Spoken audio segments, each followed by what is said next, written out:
sobre esse Rei das Nações que iremos cantar agora.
Para escrever, mesmo sendo lá com 8 anos de idade, ela tinha uma avó dela, e essa avó lia quase que, não vou dizer 24 horas, não falava isso no texto, mas disse que lia constantemente, sem cessar, a Bíblia, e a Fanny estava do lado, ouvindo. Então, ela não tinha visão como nós temos aqui, tipo, podemos, né, enxergar alguma coisa, mas ela tinha olhos espirituais. O próprio Deus criou olhos espirituais, fé na Fanny. Então, ela escreveu uma poesia, né, e aí depois ela casou com um regente, um professor de uma faculdade, e aí compõe essa canção aqui, que é segurança. Na lápide dela, inclusive, ela está escrito isso: que segurança, sou de Jesus. Isso é uma alegria. Vamos cantar ela.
Verso 4: para uma herança que não pode ser destruída, que não fica manchada, que não murcha e que está reservada nos céus para você. Por isso nós cantamos, é por essa herança viva, incorruptível, é esse reino que nos espera. E por isso nós cantamos com essa alegria, porque o Senhor já preparou e já nos regenerou, transformou o nosso coração duro de pedra em um coração pulsante, agora sim capacitado para fazer a obra dele. Obrigado, Jesus. Vamos iniciar ela, nós cantaremos novamente.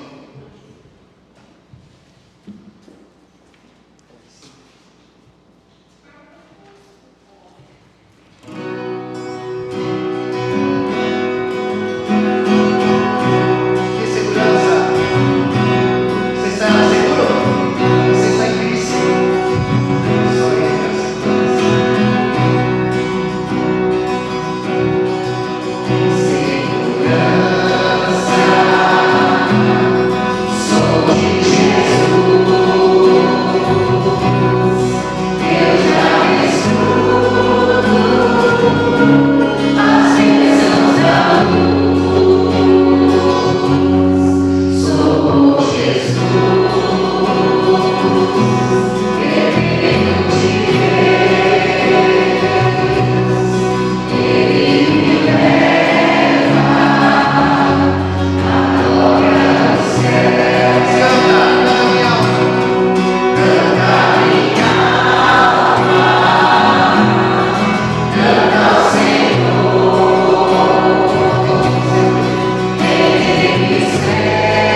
cantarei a bondade de Deus.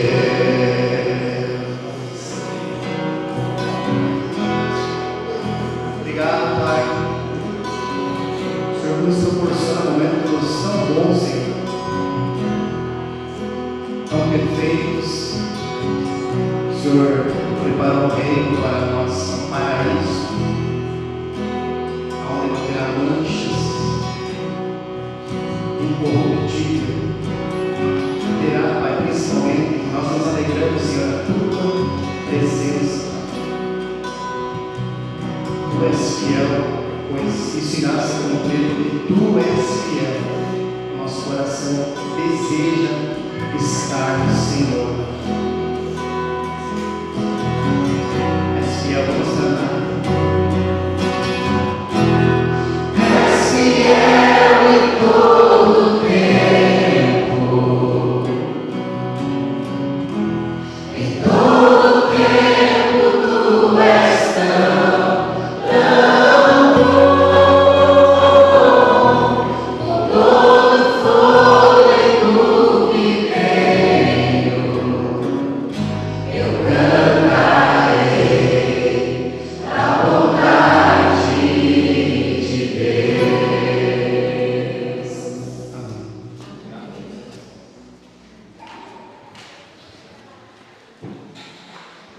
Louvado seja Deus pela sua bondade, pelo seu amor, que se derrama graciosamente sobre as nossas vidas. Um amor que é impossível de ser explicado, mas que é facilmente percebido por aqueles que se abrem para isso, para aqueles que atentam, para aqueles que buscam. Eu quero agradecer, irmãos, pelas orações, pela mãe da Ana. A Ana colocou notícias hoje lá no grupo, ela já está bem melhor. Ainda há algumas coisas que a gente precisa investigar, então peço que os irmãos continuem orando. Nós ainda permanecemos de malas prontas, se a gente precisar ir até lá, até Giruá. Peço que os irmãos estejam em oração por isso. Esse amor que Deus derrama sobre nós, sobre as nossas vidas, agora estou dizendo eu, Ana, Joana, ele é muito derramado sobre as nossas vidas através da vida de vocês, através da vida da igreja.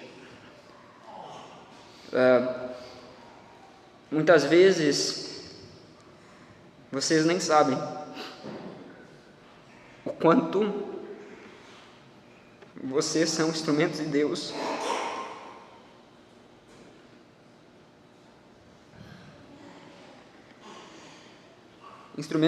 em nossas vidas. Hoje nós recebemos um convite para almoçar. Eu disse não, por incrível que pareça. Eu disse não porque a gente estava se organizando aqui com outras coisas. Mas ontem nós recebemos um convite para jantar e a pessoa que enviou a mensagem, ela disse assim: e aí vocês vêm aqui, vocês comem conosco para sair um pouco e para Ana descansar também um pouco. E aquela frase, essa frase, para Ana descansar um pouco, foi uma expressão do amor de Deus. Eu não vou pedir perdão pela minha emoção, eu só vou pedir paciência para você.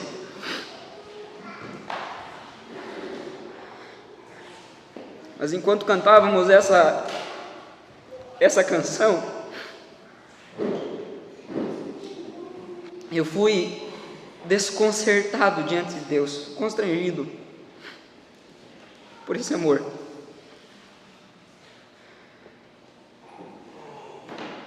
Eu gostaria muito, irmãos, que essa noite nós pudéssemos sair daqui com uma compreensão diferente sobre o amor de Deus sobre as nossas vidas. Saíssemos aqui com uma experiência nova e verdadeira a respeito desse amor.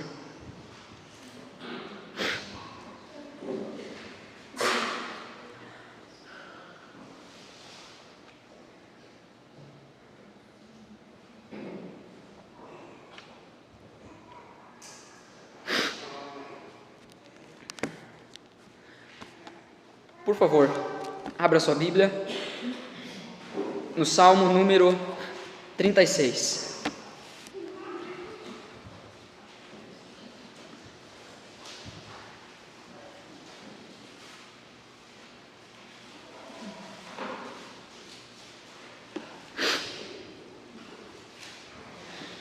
Eu estive num PG essa semana e antes de encerrarmos o PG, nós sempre temos um momento de oração, e com aqueles irmãos ali eu compartilhava algumas das minhas lutas, nós oramos uns pelos outros, mas já depois da gente ter terminado o momento da oração, enquanto aguardávamos que o outro grupo terminasse também de orar, para a gente se reunir de novo, para aquela parte ruim que é comer os quitutes, teve um irmão que me perguntou a respeito de um texto, de um salmo em específico.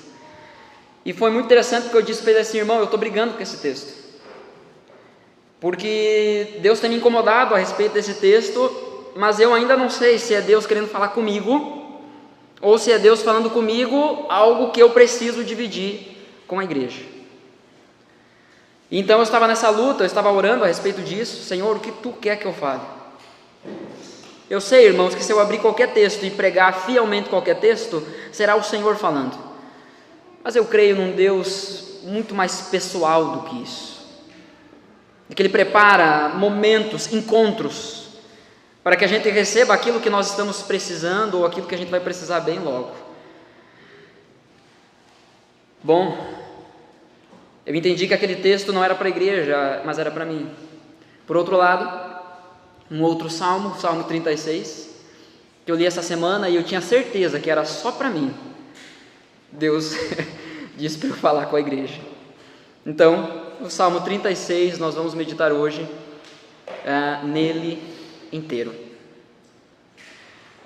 Antes de lermos o texto, você talvez tenha visto já nas redes sociais, eu também compartilhei lá no grupo da igreja, o título do sermão de hoje. Nós terminamos a nossa série na semana passada.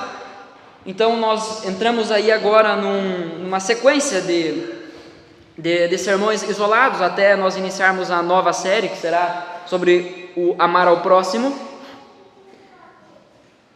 O sermão de hoje é sobre a luz no fim do túnel. Não é sobre uma luz no fim do túnel, é sobre a luz no fim do túnel. É uma expressão que nos remete imediatamente para situações problemáticas, difíceis, onde a gente aguarda uma solução, anseia por uma solução, por uma saída. Todos nós, de alguma forma, nós fazemos escolhas no nosso dia. No domingo passado nós falamos sobre a vontade soberana de Deus e sobre a vontade moral de Deus. Então há a nossa responsabilidade dentro das nossas escolhas. Nós escolhemos e somos responsáveis moralmente por elas. Todos nós, de uma forma ou outra, fazemos escolhas ao longo dos nossos dias, e isso todos os dias. Você escolhe o que você vai comer, nem que seja ovo frito ou ovo cozido, mas você escolhe o que você vai comer. Você escolhe o que você vai vestir, você escolhe o que você vai beber, você escolhe economizar ou gastar, você escolhe o caminho da ida, você escolhe o caminho da volta. A forma como fazemos nossas escolhas simples, essas escolhas simples do dia a dia, mesmo que de forma sutil, elas apontam para a forma como nós decidimos diante de situações mais complexas. As nossas pequenas decisões denunciam como nós tomamos as nossas grandes decisões. Tem algo que eu gosto de falar muito, quando eu converso com alguém que diz assim, já recebi algumas pessoas vindo a mim pedindo conselho nesse sentido. Pastor, eu recebi uma proposta de emprego e eu vou lá para outra cidade. A minha primeira pergunta não é o valor da proposta, não é se vai ser no mesmo ramo, quando vai, se aceitou ou não. A minha primeira pergunta é: e tu já sabe aonde tu vai congregar? A pessoa, ela, na maioria das vezes, as pessoas com quem eu conversei, a maioria das vezes, elas têm todas as respostas. Elas sabem quando é a mudança, quanto vai sair o frete, até quando tem que estar lá, qual o ramo, quanto foi a proposta. Elas já decidiram tudo. Então, pastor, na verdade eu vim aqui perguntar se o senhor sabe se tem alguma igreja lá naquela cidade. Essa pessoa provavelmente ela toma as decisões simples da vida dela como alguém que não acredita que Deus existe. Nós não podemos tomar as nossas simples decisões sem o nosso coração estar submisso a Deus. Que a nossa alma cante muito mais do que através de músicas, mas através do que a gente assiste. Que a nossa alma cante muito mais do que através de música, mas através da forma como nós trabalhamos, como nós descansamos. Que a nossa alma cante não só através de música, mas que a nossa alma cante através da forma como nós nos vestimos. Há muitas formas de cantar ao Senhor, de louvar ao Senhor, de adorar ao Senhor, e nós podemos fazer isso através das nossas simples escolhas. Eu não estou dizendo que quando você sair de casa, você tem que parar na frente do espelho, levantar 1 hora mais cedo, fazer uma oração longa, comprida, e dizer assim: não, eu só saio daqui quando Deus me revelar qual é a roupa que eu tenho que colocar. Não é isso. Mas é bem verdade, irmãos, que muitas mulheres e homens poderiam orar um pouquinho mais antes de se vestir. Poderiam orar um pouquinho mais antes de postar o que postam. Poderiam orar um pouquinho mais antes de dizer o que dizem. Ou deveriam orar um pouquinho mais antes de decidir não fazer aquilo que deveriam fazer. Diante dessa informação, ou você entende que Deus chamou você aqui essa noite para falar com você, ou você fecha seu coração. E essa música tão bonita que cantamos, Canta Minha Alma, foi uma bela hipocrisia. Que o nosso coração se abra. Alguém já disse certa vez, e essa frase é atribuída a uma poetisa americana, eu não lembro o nome: você vive a sua vida da forma que você vive os seus dias. Isso quer dizer que as decisões que você toma no seu dia, a soma disso tudo é a sua vida. Isso é uma questão de lógica. Se você quer viver a vida desse jeito, então viva os teus dias desse jeito. Não é possível a gente querer viver a vida de um jeito e levar os nossos dias de outro jeito. Não tem como. Isso não acontece. Então não se engane. A forma como você vive os seus dias é como você vive a sua vida. Escolhas. Desde as mais simples às mais complexas. Nós somos responsáveis por elas. Não é o nosso texto base, o nosso texto base é o Salmo 36, peço que você mantenha ele aberto, marque aí com a caneta, com o dedo, enfim. Mas se você quiser, você pode ir comigo agora para o livro de Deuteronômio. É o 5º livro da Bíblia. Deuteronômio, lá no Antigo Testamento, capítulo 30, versículo 15 até o versículo 20. Como eu amo barulho de folha, eu vou esperar uns momentos aí você encontrar. Deuteronômio, capítulo 30. Se você não tem muita familiaridade, você vai para o índice, que você vai ser mais rápido.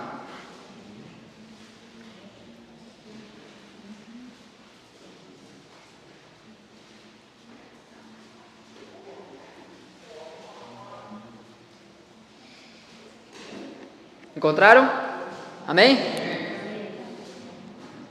O texto diz assim: vejam, hoje eu coloco diante de vocês a vida e o bem, a morte e o mal. Se guardarem o mandamento que hoje lhes ordeno, que amem o Senhor, seu Deus, andem nos seus caminhos e guardem os seus mandamentos, os seus estatutos e os seus juízos, Então vocês viverão e se multiplicarão, e o Senhor, o seu Deus, os abençoará na terra em que estão entrando para dela tomar posse. Mas se o coração de vocês se desviar, não é simplesmente as suas pernas, é se o coração de vocês se desviar e não quiserem ouvir, mas forem seduzidos, se inclinarem diante de outros deuses e os servirem. Perceba que a idolatria começa sempre no coração. Não é simplesmente uma ação, começa no coração. Se o coração de vocês se desviar, isso vai levar vocês a se inclinarem a outros deuses e servirem a outros deuses. Nós estamos numa época onde o Deus de muitas pessoas, e talvez o nosso, de muitos que estão aqui, é o ego, é o eu, é a minha vontade. E que Deus nos livre desse mal. O texto segue dizendo: então hoje lhes declaro que certamente perecerão se vocês se desviarem. Não permanecerão muito tempo na terra na qual, passando o Jordão, vocês vão entrar para tomar posse dela. Hoje, diz o Senhor, tomo o céu e a terra por testemunhas contra vocês, que lhes propus a vida e a morte, a bênção e a maldição. Então Deus está colocando aqui diante de nós: escolham. Mas como nosso Deus é bondoso, Ele não para por aí, Ele diz assim: escolham, pois, a vida, para que vivam. Ele não diz escolham entre o bem e o mal, escolham entre a vida e a morte, e abandona a gente. Não, Ele diz escolham a vida, o caminho é esse. Eu desenhei o caminho para vocês, eu mostrei o caminho para vocês. Escolham, pois, a vida para que vivam, vocês e os seus descendentes, amando o Senhor, seu Deus, dando ouvidos à sua voz e apegando-se a Ele, pois disto depende a vida e a longevidade de vocês. Irmãos, do que depende a nossa vida? É nós andarmos pelo caminho da vida. É disso que depende a nossa vida. Escolham a vida para que habitem na terra que o Senhor, sob juramento, prometeu dar aos pais de vocês, a Abraão, a Isaque e a Jacó. Nós poderíamos dedicar uma noite toda para falarmos só sobre esse texto, mas o que eu quero apontar aqui é: a Bíblia nos mostra os caminhos. E gente, está escancarado qual é o melhor. Está escancarado qual é o melhor caminho. A vida é feita de escolhas, pequenas e grandes, mas está escancarado qual é a melhor escolha. Eu quero orar com você nesse momento. E eu quero pedir que você se una a mim nessa oração, que você não apenas ouça essa oração, mas aí no seu coração você peça a Deus: Senhor, me ajuda a escolher o caminho que Tu quer. Me ajuda a escolher a vida. Senhor Deus e Pai, obrigado por tudo que já fomos ministrados aqui essa noite. Obrigado pela Tua palavra, obrigado pela Tua presença, Senhor. Pedimos a Deus que o Senhor toque o nosso coração, que o Senhor transforme o nosso coração, que Tu, ó Deus, nos conduza pelo caminho da vida. Em nome de Jesus, essa é a minha oração, é a nossa oração. Amém. Amém. É provável que você já tenha assistido algum filme, você já tenha visto alguma cena onde alguém está correndo desesperadamente para salvar a sua vida. Pense comigo então na seguinte situação, eu acredito que nos será familiar. Alguém está por algum motivo, que muitas vezes só se explica em filme, alguém está por algum motivo correndo de um trem, nos trilhos do trem, e o trem está quase alcançando essa pessoa. Qual seria a expressão dessa pessoa ao correr, ao tentar escapar da morte iminente. Seria dando como quem conta passo? Quem conta pés? Seria correndo e dizendo: nossa, olha que pedra bonita, se abaixando para juntar? Seria alguém correndo e de repente já dando umas corridinhas de costas e dizendo: ah, trem, tu não me pega, tu não me pega. É claro que esse tipo de coisa, essa postura não combina com uma situação dessa. Pergunta: qual seria a melhor forma de escapar de uma situação assim? Eu não sei você, eu já disse isso em outro momento, eu e minha esposa, nós gostamos de assistir filme, e a minha esposa tem algo que eu admiro, que eu sou apaixonado. Ela conversa com os filmes, ela comenta em tempo real, e isso deixa o filme muito mais interessante, porque além de eu assistir o filme, além da gente assistir as séries, eu ainda tenho um comentário em tempo real, que nem sempre são os mais pertinentes, é claro, mas sempre trazem boas risadas. Numa situação dessa, a minha esposa provavelmente diria assim: por que ele não corre para o lado? É só correr para o lado. Se o trem só vai em linha reta, só nos trilhos, corre para o lado que escapa. Mas não, o filme precisa disso, né? Daquela adrenalina, daquele momento, e flashes e cenas, né? Tudo mais. Agora, é unanimidade que para fugir, então, seria simples, apenas dar 1 ou 2 passos para o lado. Mas as decisões da nossa vida, elas nem sempre, mesmo as mais importantes, nem sempre são complexas. Às vezes, é a gente mesmo que complica as coisas. Tem decisões da nossa vida que são simples, e nós somos os famosos tempestade em copo d'água. Decisões simples. E eu quero dizer para você que essa noite é dia de decisão, e ela é simples. É uma decisão simples que você precisa tomar.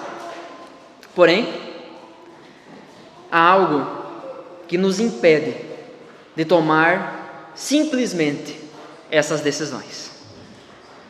E aí então nós vamos para o nosso texto.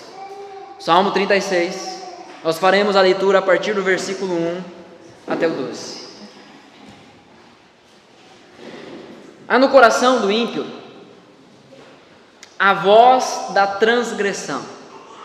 Não há temor de Deus diante dos seus olhos, porque a transgressão o lisonjeia a seus olhos e lhe diz que a sua iniquidade não há de ser descoberta, nem detestada. As palavras de sua boca são maldade e engano. Deixou de lado o discernimento e a prática do bem. No seu leito planeja maldades, detém-se em caminho que não é bom e não rejeita aquilo que é mal.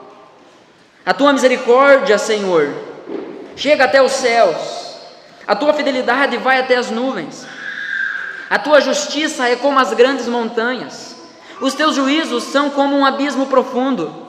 Tu, Senhor, preserva as pessoas e os animais. Como é preciosa, ó Deus, a tua misericórdia. Por isso, os filhos dos homens se acolhem à sombra das tuas asas. Fartam-se de abundância da tua casa, e na torrente das tuas delícias lhes dás de beber. Pois em ti está a fonte da vida. Na tua luz vemos a luz. Estende a tua misericórdia aos que te conhecem, e a tua justiça aos retos de coração. Não deixes que os pés dos soberbos me esmaguem, nem que a mão dos ímpios me obriguem a fugir. Tombaram os obreiros da iniquidade, foram derrubados e não conseguem mais se levantar. O próprio texto, ele nos oferece uma estrutura de 3 pontos. E a minha função aqui como pregador não é querer enxergar o que o texto não diz. E quando um texto, para um pregador, se apresenta assim, é como aqueles que jogam futebol vão entender o que eu estou querendo dizer. É quando aquela bola vem redondinha para chutar. Você não consegue evitar. Então o sermão hoje vai ser aquele tradicional, 3 pontos, né? O primeiro ponto é que o homem natural é mau. O homem natural é mau. É isso que o texto nos diz do versículo 1 até o versículo 4. Esses versículos compõem então essa primeira divisão do texto. O problema do homem natural não é o entendimento dele, não é que falta ao homem natural conhecimento, não é que falta ao homem natural inteligência, não é que falta ao homem natural treinamento, não é que falta ao homem natural encorajamento, não é isso que falta ao homem natural, não é por isso que o homem natural é mau. O problema do homem natural é o coração. É no coração dele que está a voz da transgressão. É no coração dele que está a voz do pecado. Perceba, o salmista trata isso aqui com seriedade, porque ele até traz uma pessoalidade para essa voz do pecado. Nós não podemos brincar com essa voz que volta e meia vem na nossa cabeça. Às vezes as vozes da nossa cabeça, às vezes não é loucura da nossa cabeça. Às vezes pode ser Satanás te propondo algumas coisas que você ama e que infelizmente, muitas vezes, você aceita.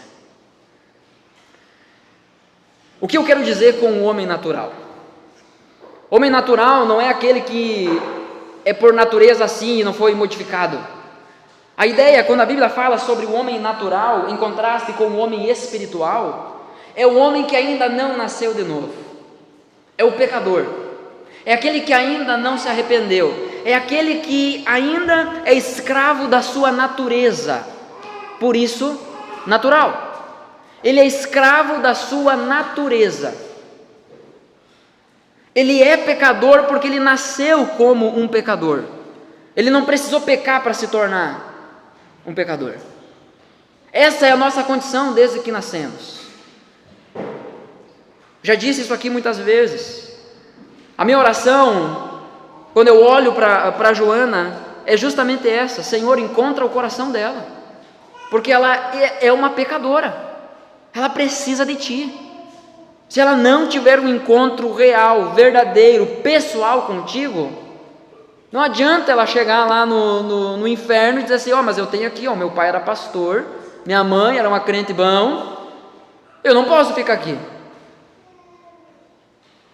Filho de peixe, peixinho é, mas filho de crente, crentinho não é. Essa é a nossa natureza. O homem natural é mau. E ele não é mau porque lhe falta alguma coisa. Ele é mau porque o seu coração é mau. Olha o que diz o Salmo 14, do 1 a 3. Aqui eu vou passar alguns textos. Se você quiser, eu posso passar o esboço para você depois. Salmo 14, do versículo 1 até o versículo 3, diz assim: diz o insensato em seu coração: não há Deus. Olha só, que louco, que maluco. Não existe Deus. Esse é o insensato, esse é o maluco da cabeça. Não há Deus.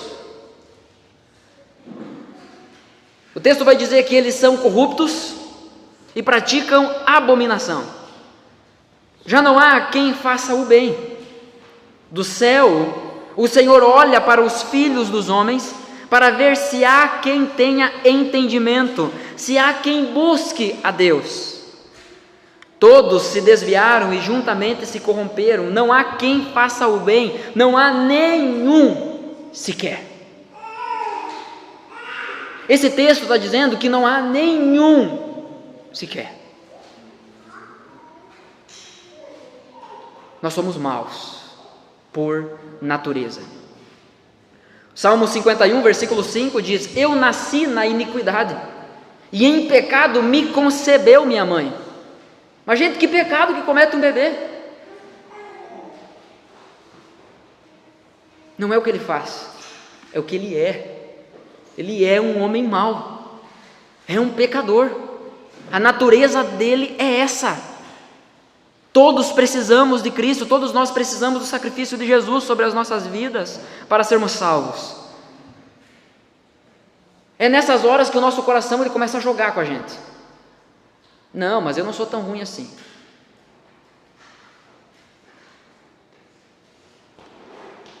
Você está me acompanhando aqui? É nessas horas que o nosso coração começa, não, eu não sou tão ruim assim. Olha o Fernando, eu sou melhor que o Fernando, então assim, eu não estou nessa lista. A gente começa a se comparar. Ou a gente olha às vezes para um crente bom e diz assim, não, mas aquele lá é muito bom, claro que eu nunca vou chegar naquele de lá. Deus me entende. É nessas horas que o nosso coração começa a jogar com a gente. Não, mas eu faço muita coisa por Deus. Eu sou membro dessa igreja aqui antes dessa igreja ser igreja. Inclusive só fizeram a igreja porque tinha um membro que estava sem igreja. Gente, carteirinha de membresia não leva ninguém para o céu. Não deixe o teu coração te enganar. Jeremias capítulo 17, versículo 9 vai dizer justamente isso: enganoso é o coração, mais do que todas as coisas, e desesperadamente corrupto. Olha aqui essa linguagem enfática que o texto traz. Não é que o nosso coração é mais ou menos inclinado para o mal. O nosso coração mais ou menos quer as coisas de Deus e mais ou menos quer as coisas do mundo. Não, o nosso coração é desesperadamente inclinado para o mal. E o nosso coração é enganoso, ele é corrupto. Quem poderá entendê-lo? O profeta levanta a pergunta. Então pare de ouvir aquele discurso, aquele conselho de Satanás. Ouça o que diz o teu coração. Ao menos que o teu coração tenha sido regenerado, não ouça ele, porque ele é desesperadamente corrupto e ele vai te enganar. Mas eu tinha certeza que o caminho era esse, eu tinha certeza que era isso que eu deveria fazer. Por que o resultado foi esse? Porque o teu coração te enganou, bonitão. Porque você confiou na força do teu braço, porque você confiou no teu entendimento, você se gloriou no teu entendimento. Ao invés de compartilhar a situação com os seus irmãos, de pedir oração, não, você sai que nem louco tomando as decisões. E o teu coração corrupto, faceiro, olá, mais uma vez fiz ele de bobo.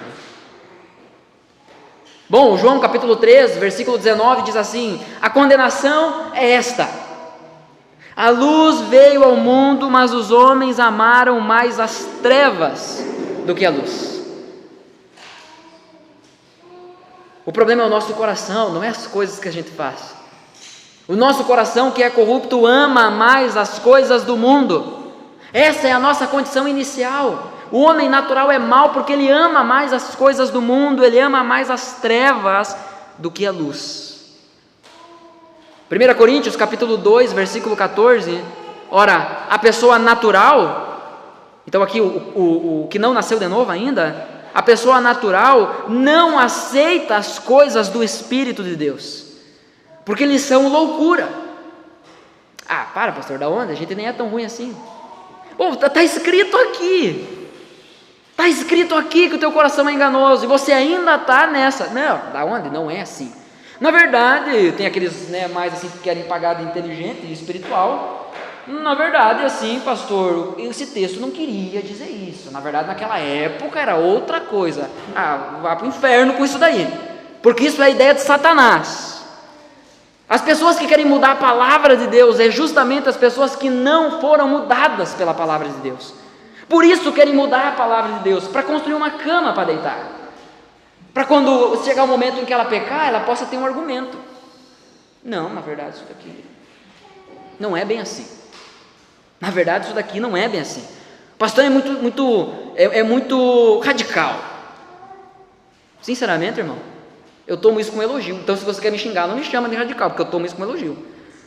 Ora, a pessoa natural não aceita as coisas do Espírito de Deus porque eles são loucura, e ela não pode entendê-las porque elas se discernem espiritualmente.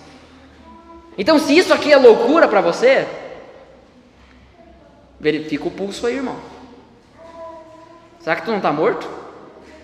Será que você já foi regenerado? Você já recebeu a vida de Cristo? Porque se a palavra de Deus ainda continua sendo loucura,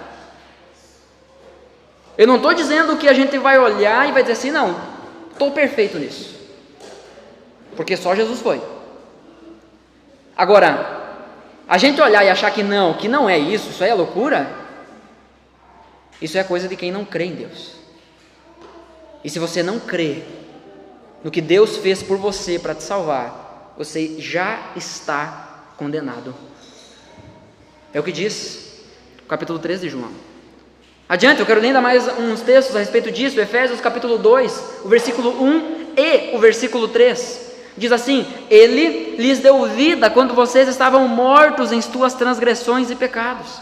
Mortos, a linguagem é essa, vocês estavam mortos. O morto não respira, o morto não entende, o morto não tem vontade, o morto não quer nada. Vocês estavam mortos nos seus pecados. Entre eles também nós andamos no passado, segundo as inclinações da nossa carne, fazendo a vontade da carne e dos pensamentos, e éramos por natureza. Não é que eu me tornei isso um dia, não, éramos por natureza filhos da ira, como os demais. Éramos por natureza merecedores do inferno. Mas se ainda assim você diz não, 1 de João capítulo 1 versículo 8 diz: se dissermos que não temos pecado nenhum, a nós mesmos nos enganamos, e a verdade não está em nós. Pare e pense. Nós temos um conflito aqui. Nós temos uma guerra acontecendo aqui. O homem natural tentando se justificar, apresentando suas desculpas vãs diante do Deus Santo. O homem natural que ainda não se arrependeu. E aí, quando eu estou dizendo homem natural, eu estou falando sobre a espécie, tá? Então a mulher natural aqui também, o ser humano aqui tentando se justificar e dizendo: não, Deus, eu não tenho pecado. Mas nós temos do outro lado Deus dizendo: se vocês afirmam que não tem pecado, a verdade não está em vocês, vocês estão só se enganando. Então há uma batalha, há um conflito aqui, e quem está certo? É claro que é o homem natural, né? Deus está errado. Porque se a gente continua afirmando: não, a minha natureza é santa, eu não preciso me arrepender, ainda que eu não diga com palavras, mas o meu coração e as minhas atitudes estão dizendo: Deus, tu é um mentiroso, a verdade está em mim e não em ti. Olha o tamanho da bobagem que a gente está fazendo.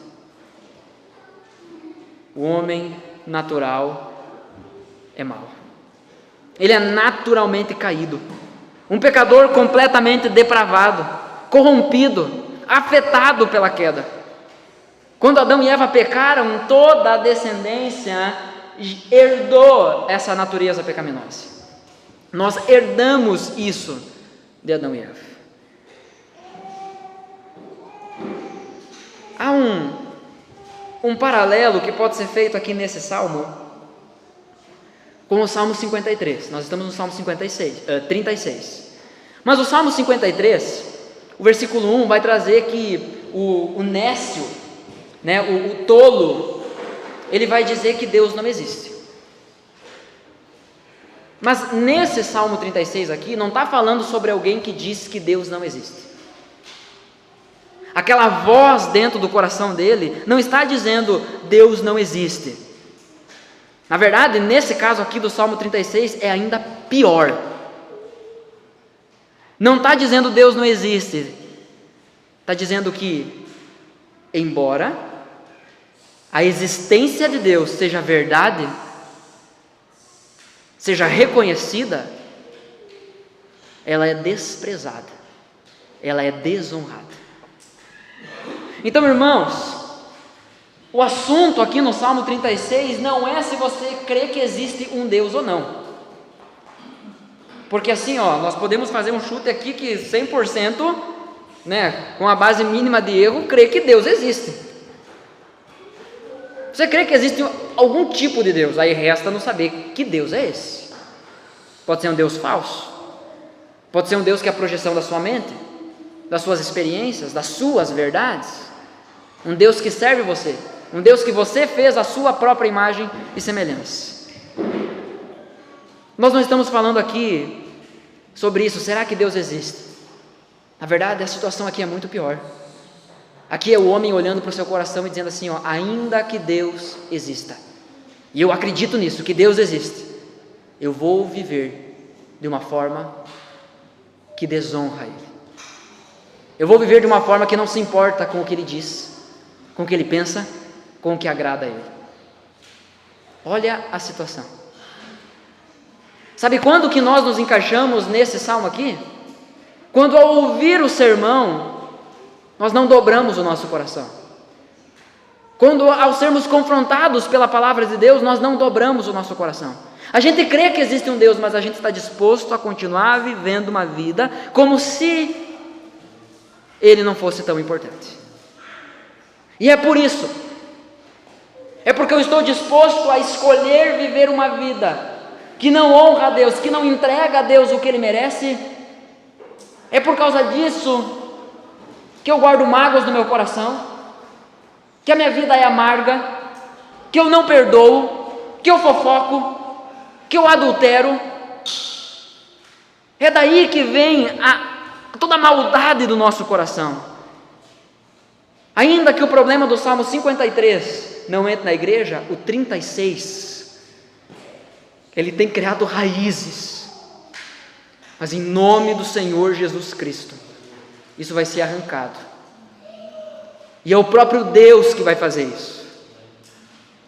Olha a minha mão, gente, é pequena, fraca, eu não consigo fazer isso, mas irmãos, o teu coração, ele está sendo colocado diante do Deus que pode fazer isso. E se Ele olhou para você com amor, Ele vai fazer. Você tem vivido de uma forma que, ainda que você crê que Deus existe, você vive de uma forma que desonra Ele? Não, sabe o que é? É que o trabalho, dane-se o trabalho. A tua vida não depende do teu trabalho. Dedique a tua vida toda para o teu trabalho e acorde no inferno após o teu culto fúnebre. Ainda que alguém chegue lá e diga não, porque agora descansou. Às vezes não, irmão. Não, porque os problemas. Gente, nós estamos invertendo as prioridades. A gente está colocando um monte de desculpa, um monte de justificativa. No fim das contas, com tudo isso, a gente só está dizendo: Senhor, eu não te quero. Senhor, eu não te escolho. Senhor, eu não prefiro o Senhor. Eu prefiro a minha vida hoje do jeito que ela está. De boa com o meu pecado e de mal com os meus irmãos. De mal contigo. De mal com o meu cônjuge.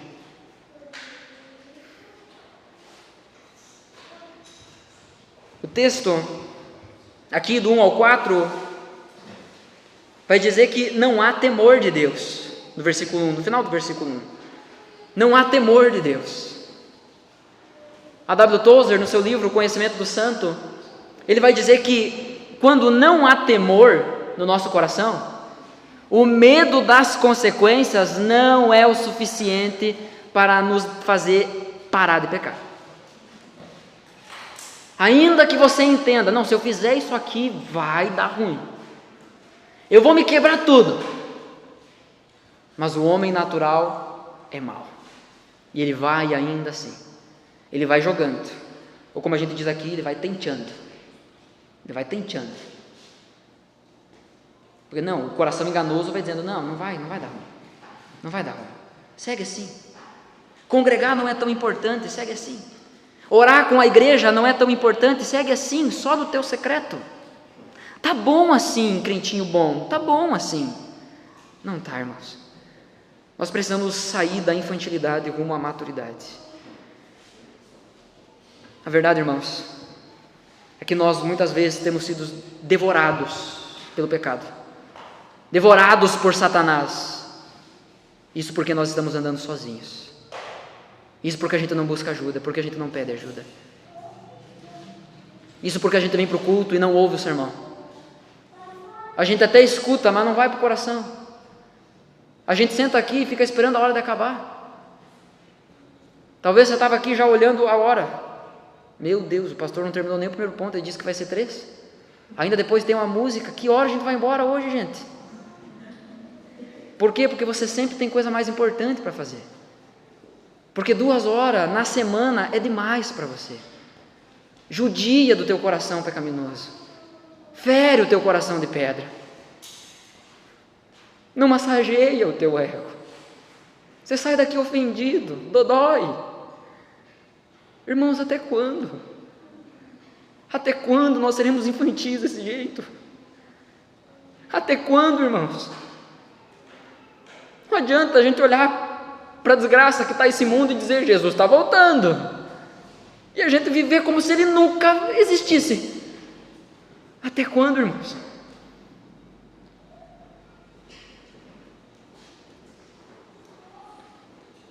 Olha o que diz o versículo 2.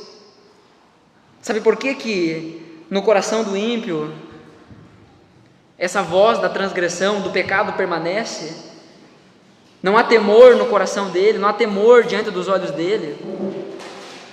Porque a transgressão, porque o pecado fica elogiando ele. Eu não sei como a tua tradução traz, a minha diz aqui, o lisonjeia a seus olhos. É o pecado dizendo assim, ó, não, Fran, é isso aí, tu é muito boa. Não precisa ouvir isso que o pastor está falando, não, tu é muito boa. Para, não precisa. Eu, Jesus, te entendo. Mas nem sempre essa é a voz de Deus. Às vezes essa é a voz da transgressão, é a voz do pecado. É Satanás rondando, procurando alguém que possa devorar. O pecado, ele fica dizendo para o seu coração, eu sou bom para ti. Eu vou te dar algo bom. Fica aqui comigo. Vamos lá, mais uma vez. A despedida, vai. Só hoje. Pela última vez. Reage assim de novo. Seja um omisso dentro do teu lar de novo. Seja uma encrenqueira no teu lar de novo. Mas só mais uma vez, vai, só mais uma vez. Não vai dar nada. Não pastoreie o coração da tua esposa. Não vai dar nada. Não vai dar nada.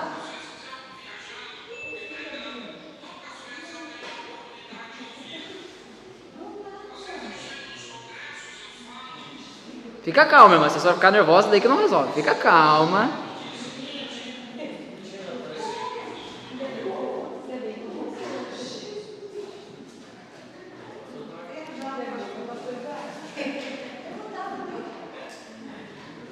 Irmãos, vamos pregar cada um de uma vez, tá?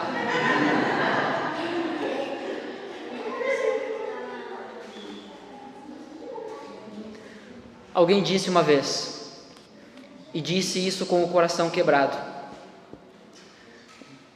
Eu não vou lembrar na íntegra a frase, mas essa pessoa disse assim: o pecado vai te levar muito mais longe do que você estava disposto a ir. E ele vai te manter lá por muito mais tempo que você estava disposto a suportar. E ele vai te cobrar um preço muito maior do que você desejava pagar. Ainda que o pecado fica te dizendo, eu sou bom para ti. Não acredite. Não acredite nessa voz. Fuja disso. Perceba, da boca dessa pessoa saem apenas maldade, saem apenas engano. Ela deixou de lado a prática do bem, ela deixou o discernimento de lado. Ela faz as coisas por instinto. Não, porque eu sou assim, eu faço assim. Ela faz as coisas por intuição. Não, é que assim, eu estou sentindo. Não bateu o santo. O Marcos, aquele bigode dele, não gostei. Não gostei do Marcos, não quero mais saber do Marcos. Mas não. O crente bom, ele age pela sensibilidade, pelo discernimento das coisas. Ele é meu irmão, com ou sem bigode. Não tenho nada contra, tá? Só exemplo. Se a tua esposa diz que tu tá bonito assim, confia. Mas já deixou de lado o discernimento e a prática do bem. E aquele tipo de pessoa diz assim: não, eu vou deixar para os mais novos agora. Já conheceu o crente assim? Que desgraça. Juntando teia de aranha, se levanta o braço, não é desodorante que tem que passar, é uma vassoura para tirar a teia de aranha. O cara tá ali encostado, ele não faz nada, ele não trabalha, ele não serve, ele só existe dentro da igreja. E quando os outros fazem alguma coisa, ainda ele diz: eu acho que tinha que ser de outro jeito, porque na minha época, a tua época é essa, é hoje vivente, está vivo.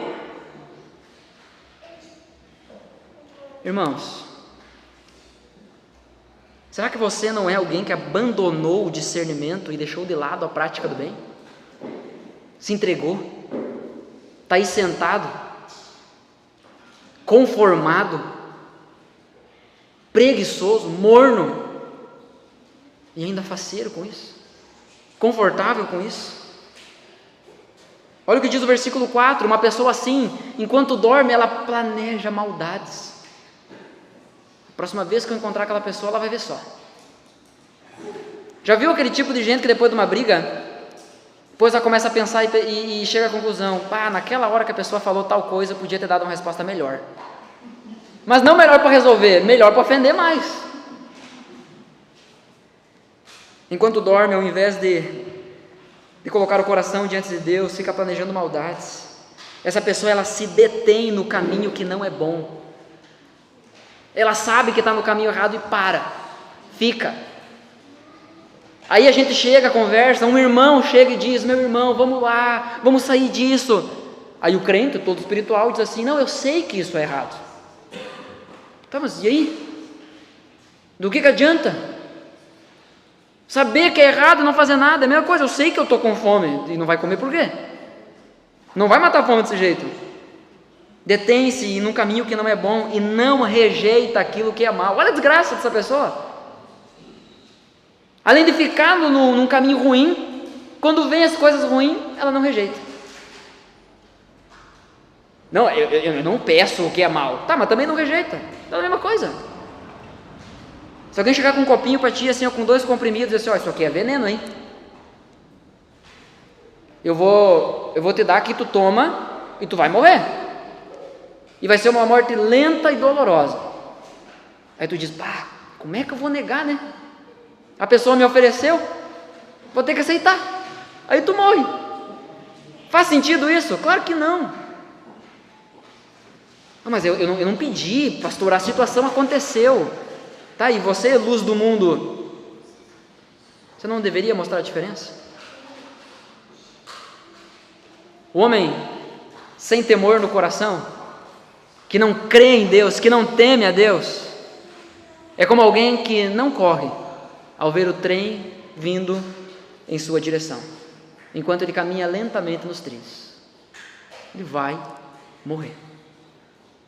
Se você está se detendo no caminho do mal e abandonou a prática do bem, não está rejeitando aquilo que não vem do Senhor, fica aí acumulando na sua cabeça pensamentos, idealizando coisas que não agradam a Deus, você deveria checar o seu pulso, ver se você não está morto. O segundo ponto: o primeiro, o homem natural é mau. O segundo ponto, o Deus verdadeiro é bom. Enquanto o homem natural é mau, o Deus verdadeiro é bom. O texto do 5 ao 9, então, que fala a respeito disso, diz assim: a tua misericórdia, Senhor, chega até os céus, a tua fidelidade vai até as nuvens. A tua justiça é como as grandes montanhas, os teus juízos são como um abismo profundo. Tu preservas as pessoas e os animais. Como é preciosa, ó Deus, a tua misericórdia. Por isso, os filhos dos homens se acolhem à sombra das tuas asas, e lá eles fartam-se da abundância da tua casa, e na torrente das tuas delícias lhes dás de beber. Pois em ti está a fonte da vida, na tua luz vemos a luz. Perceba como há uma mudança brusca nas palavras do salmista. Ele está falando aqui sobre o homem mau e falando sobre toda essa sujeirada toda aqui, e de repente ele diz: a tua misericórdia, Senhor.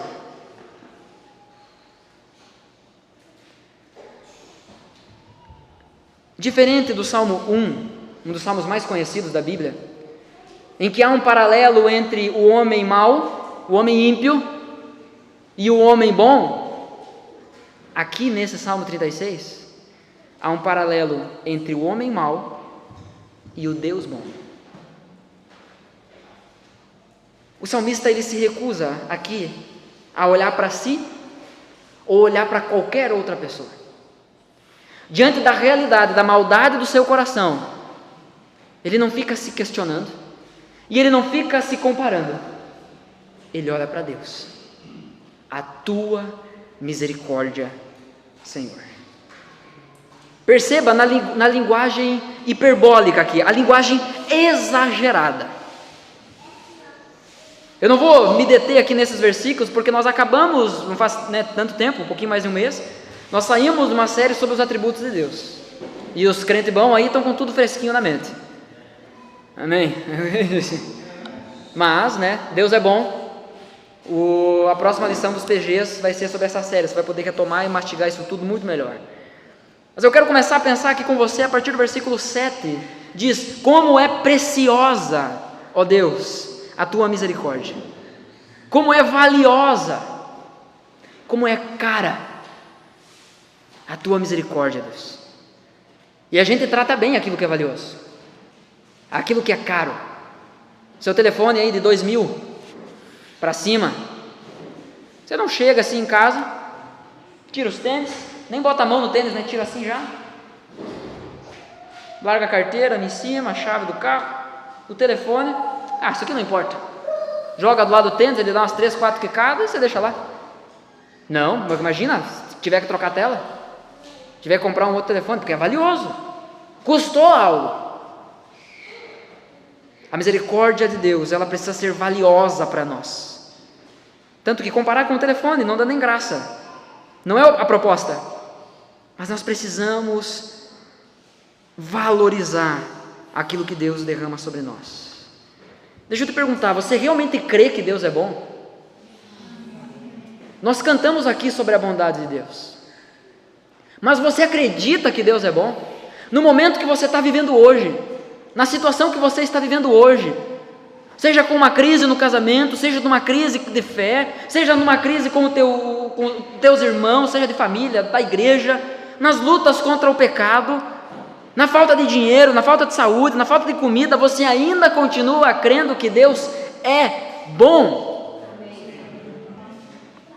Se nas circunstâncias adversas o nosso Deus deixa de ser bom, então Ele não é o Deus verdadeiro, porque o Deus verdadeiro, sobre o qual o texto está dizendo, é bom. Você realmente crê? O seu coração tem se deleitado na bondade de Deus? Eu ouvia isso muito antes de ser pai, e hoje eu me tornei aquelas pessoas que falam isso, que depois que a gente tem filho, Deus nos ensina muito através da vida dos nossos filhos. Salvo as situações incomuns, a Joana é uma criança tranquila, e os momentos que eu mais amo admirar é quando ela para e fica brincando sozinha. Eu fico ali analisando, admirando e tentando mapear aquilo que ela está aprendendo. Teve um dia muito especial, segunda-feira passada. Ela estava há um tempo brincando, juntando pedra brita. Ela juntava e derrubava, juntava e derrubava, juntava e derrubava. E eu ali. Qualquer pessoa que olhasse aqui dizia: tá, mas é uma criança juntando pedra. Mas eu, como pai, o meu coração estava ali derretido diante daquilo, me deleitando diante daquilo. Deus tem me ensinado muito sobre deleite através da vida da vida, sobre parar, olhar para Deus e se deleitar, se alegrar na presença dEle. É meditar e o coração ser cheio por essa consciência: Deus, Tu é tão bom. Senhor, eu creio que a Tua bondade me seguirá por todos os dias da minha vida. Até hoje, que parece que as coisas não estão muito boas, mas o Senhor é bom. Vou repetir a pergunta: o seu coração tem se deleitado na bondade de Deus?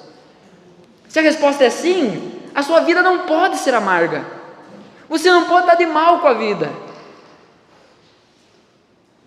As coisas não batem.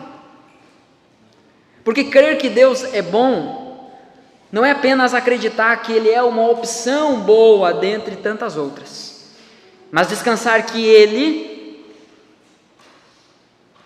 tem o caminho, Ele tomou as nossas vidas e tem levado a gente pelo caminho que Ele sabe que é o melhor para nós. E por que Ele faz isso? Porque Ele é bom. Ele não é uma opção boa, Ele é bom. Ele é o bonzão. A batalha contra a nossa pecaminosidade vai colocar isso em xeque. As coisas não estão saindo como a gente queria. Deus não está sendo bom hoje comigo. Vai ver, Deus acordou de mau humor. Deus está com sono, tadinho, de madrugada tinha muita gente orando, não deixaram ele dormir. A batalha contra a pecaminosidade envolve nós atribuirmos descrédito ao pecado e crédito a Deus. Existe essa batalha dentro de nós. Não, Deus não é tão bom assim. Existe essa batalha dentro do nosso coração.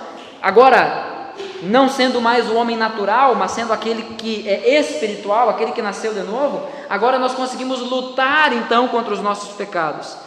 E vez ou outra, a nossa natureza pecaminosa que ainda permanece em nós, vai vir com propostas, virá com propostas de pecado. E a nossa batalha, ela envolve a gente dar descrédito ao pecado e crédito a Deus. Veja, por exemplo, como Elias faz isso. Elias, ele desacredita o que o Deus pagão poderia fazer.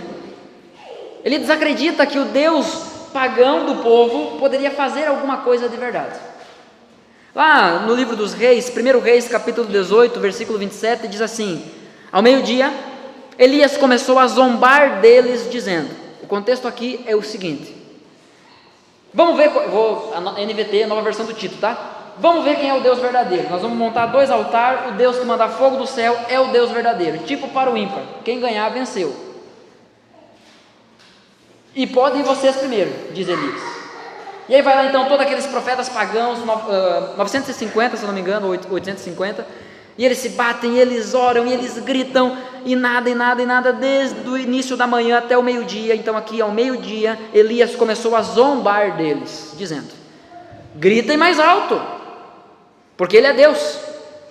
Já não faz sentido essa frase. Ele está zombando daquelas pessoas, ele está desacreditando. Gritem mais alto, porque Ele é Deus. Pode ser que esteja meditando, atendendo a necessidades ou até viajando. Talvez esteja dormindo e necessita que vocês acordem Ele. Diante do pecado a gente precisa tomar a mesma postura. Sério, pecado, de novo? De novo que tu vai me dizer que dormir com a minha esposa, brigado, é a melhor coisa? Ah, faz favor, pecado, eu não sou bobo. Eu vou lá e vou pedir perdão para ela, porque eu sou crente, aleluia, ou não? Sério, pecado, que de novo tu vai me dizer, está frio, não vai no Brás. Sério, pecado, que de novo tu vai vir com essa conversinha para eu me fechar no meu mundo e achar que consigo viver Cristo sozinho? Ah, pecado, faz favor, meu Deus é bom, eu quero ouvir a voz dEle, eu quero ir a Ele, eu quero ir lá onde os meus irmãos se encontraram para encontrar Ele, é isso que eu quero. Ah, aleluia, essa deve ser a nossa postura. Pois bem,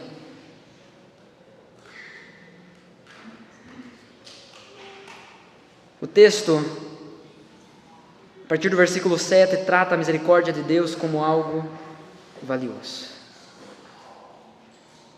Nós precisamos entender que a misericórdia se renova a cada manhã, e todas as manhãs eu irei valorizar o presente recebido.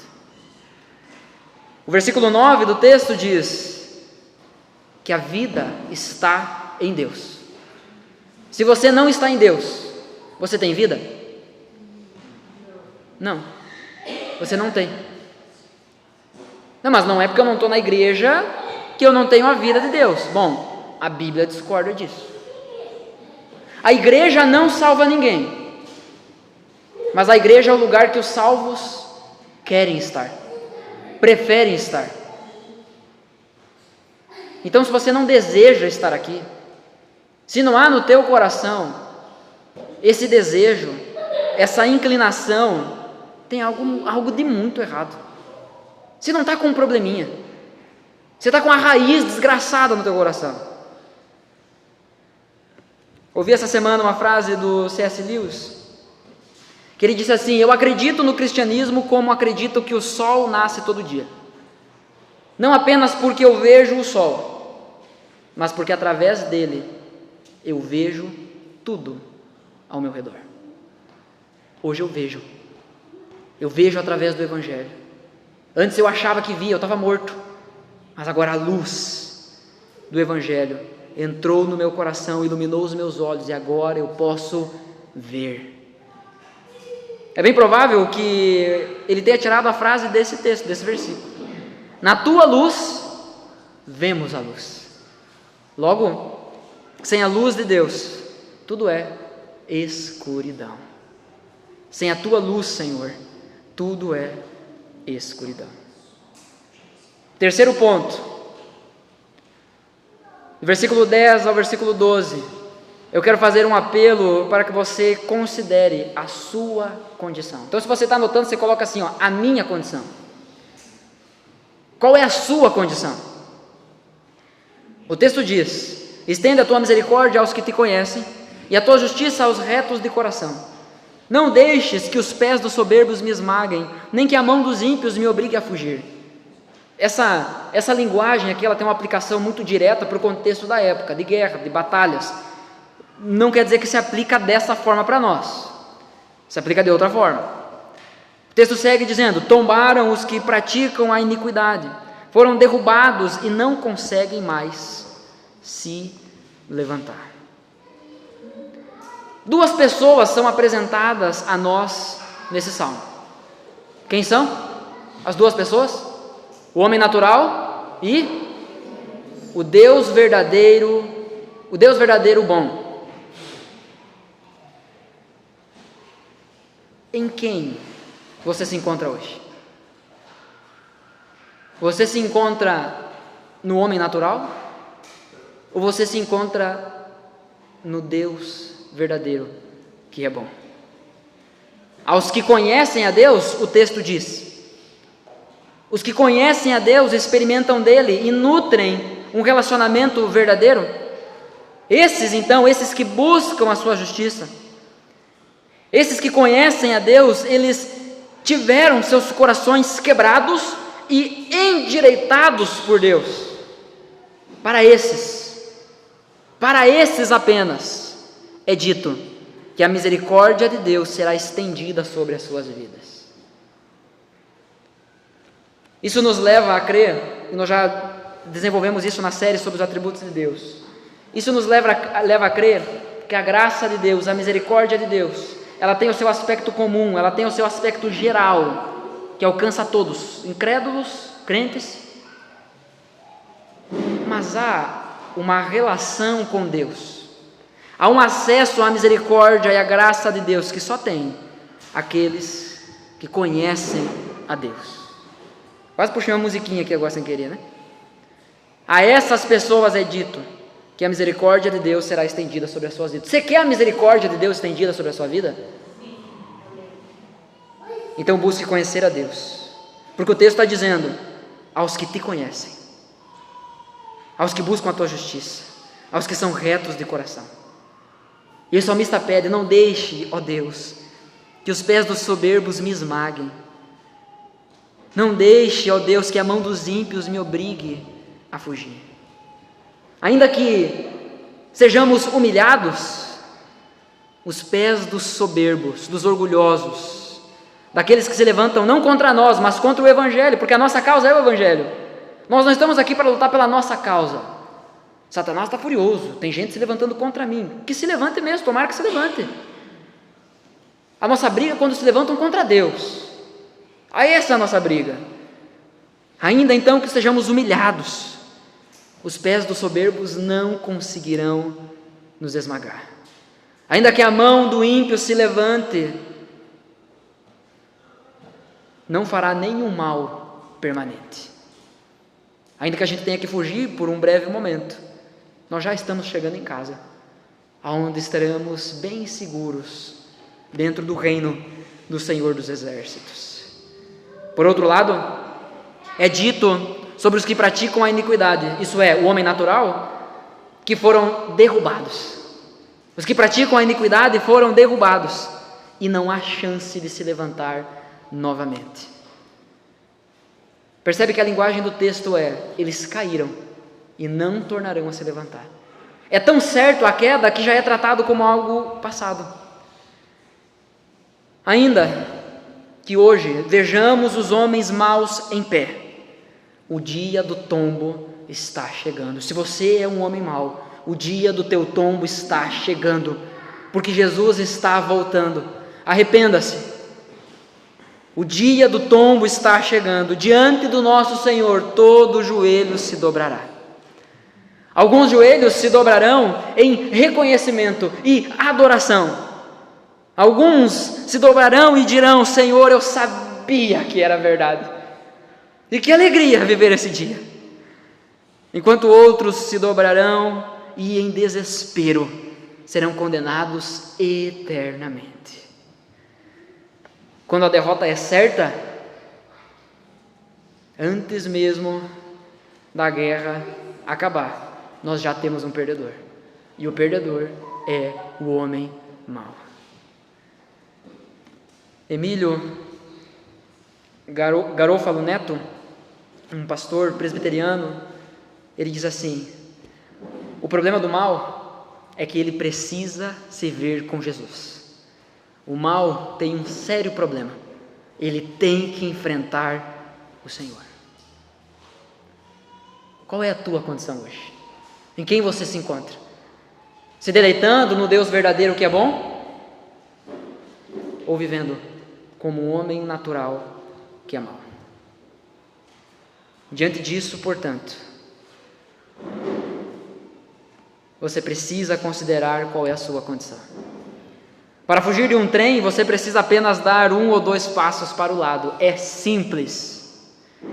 Porém, a vida de pecado é como corrermos em trilhos dentro de um túnel que não há espaço nas laterais.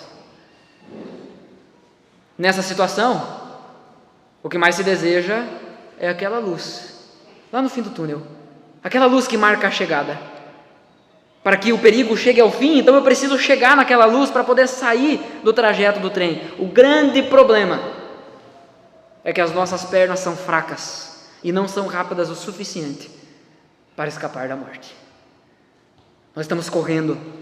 A vida de pecado é correr num túnel escuro, aonde sabemos que não chegaremos na luz. Irmãos, eu vivo dias agitados, e eu creio que vocês também. É a famosa correria.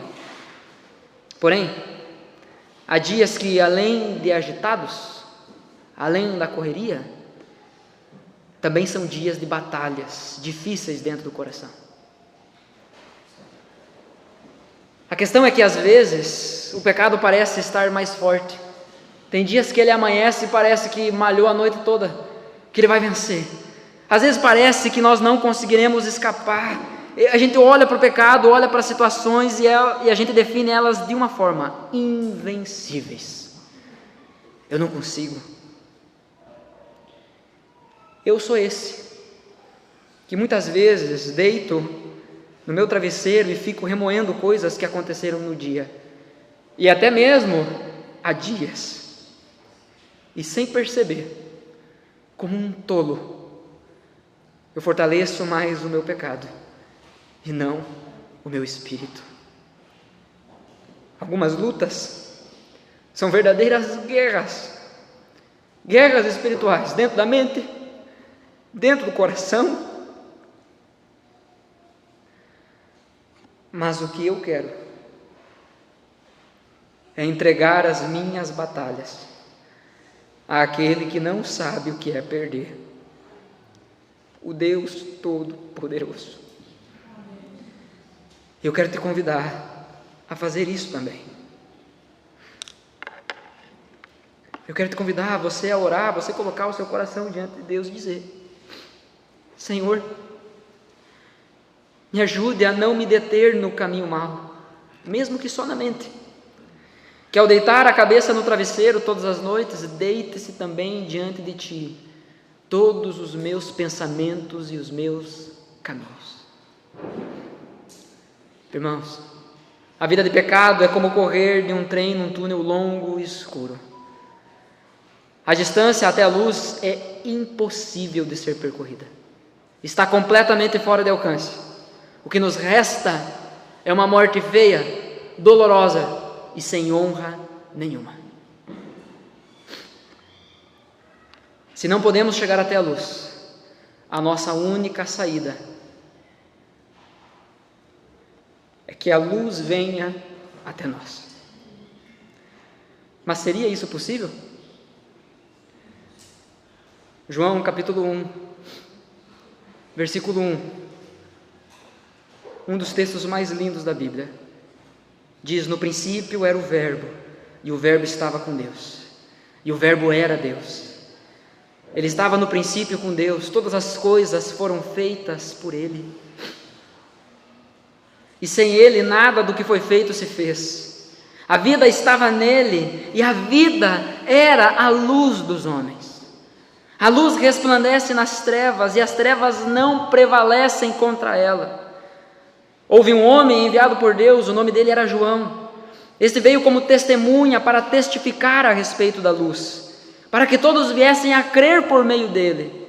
Ele não era a luz, mas veio para dar testemunho da luz.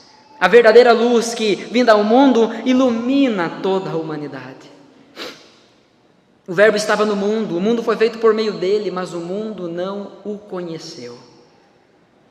Veio para o que era seu, e os seus não o receberam. Mas a todos quantos o receberam, deu-lhes o poder de serem feitos filhos de Deus, a saber, aos que creem no seu nome, os quais não nasceram do sangue, nem da vontade da carne, nem da vontade do homem, mas de Deus. E o Verbo se fez carne e habitou entre nós, cheio de graça e de verdade. E vimos a sua glória, glória como o unigênito do Pai. Eu quero dizer para você essa noite: pare de correr. Pare de correr, você não vai conseguir escapar. O que você precisa é reconhecer que não é você que tem que alcançar a luz, mas a luz do mundo, a luz que ilumina toda a humanidade, veio a nós. Que Deus nos vença e convença de que o pecado não vale a pena, de que uma vida assim é destrutiva, e isso de forma permanente. Que o Senhor fixe os nossos olhos nele, Ele que é a luz que dissipa as trevas do nosso coração e nos liberta para viver, enfim, uma vida nova. Eu quero orar com você, e eu quero desafiar você mais uma vez: tome uma decisão essa noite. Se você é alguém que se vê hoje como nessa situação que a gente usou aqui para ilustrar, um túnel, a morte iminente está aqui, fungando no teu pescoço, não há escapatória, eu quero dizer que você precisa parar de se preocupar em correr mais rápido, e você precisa começar a se preocupar de que você precisa ser salvo, de que não é você que vai chegar na luz, mas é a luz que vai invadir o teu coração e vai dissipar as trevas do teu coração. A luz no fim do túnel, ela só é a saída quando ela representa um novo início. E é só Jesus que pode nos dar isso. Não adianta você querer sair hoje desse túnel escuro que você vive para continuar vivendo do mesmo jeito. Você precisa sair daqui com um desejo no seu coração. Ó Deus, me ajuda a parar de olhar para os outros para me comparar. Me ajuda a parar de olhar para o que os outros vão pensar. Senhor, me ajuda a olhar para Ti. Que eu não tire os meus olhos de Ti. Que enquanto eu trabalho, eu olhe para Ti. Que enquanto eu descanso, eu olhe para Ti. Que enquanto eu congrego, eu olho para Ti. Senhor, que tudo que eu fizer, eu faça olhando para Ti. Esse é o nosso desejo, Senhor. Espírito Santo, eu clamo em nome de Jesus. Gera isso em nossos corações, Senhor. A gente não quer só que o Senhor resolva os nossos problemas. A gente não quer só que o Senhor tire a gente do túnel, porque a gente vai dar um jeito de entrar de novo. O que nós queremos, ó Deus, é que a Tua luz nos alcance, e uma vez alcançados, a gente viva uma nova vida contigo. Agora não mais nas trevas, não mais escravos do pecado, mas libertos para uma nova vida na Tua luz. Eu peço, Espírito Santo, que o Senhor sonde os nossos corações, sonde os corações daqueles que ainda não nasceram de novo, e o Senhor chame eles para a vida. Eu peço a Deus que o Senhor sonde o coração daqueles que hoje estão bem na fé, e que o Senhor chame eles para dar ainda passos mais ousados contigo. Eu peço a Deus que o Senhor sonde o coração daqueles que já são crentes, mas estão uma vergonha. Constrange o coração dessas pessoas, aviva elas, que através de nós, com os olhos fixos em Ti, o Teu reino, Jesus, avance. Amém.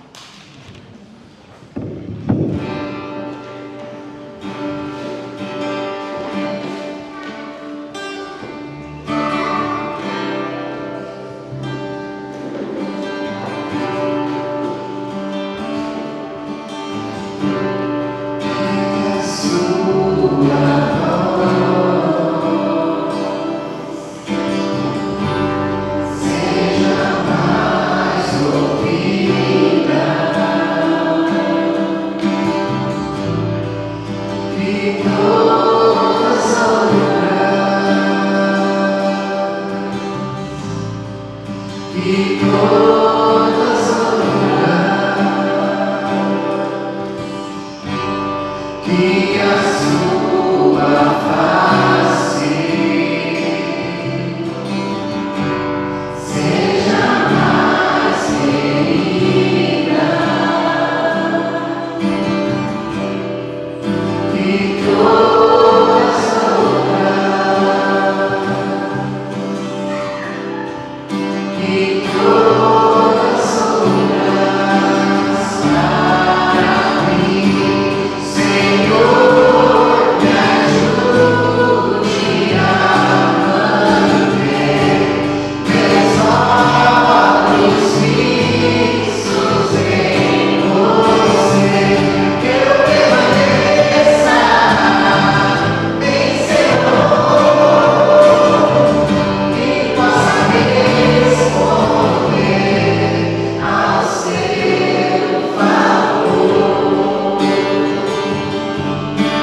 sua luz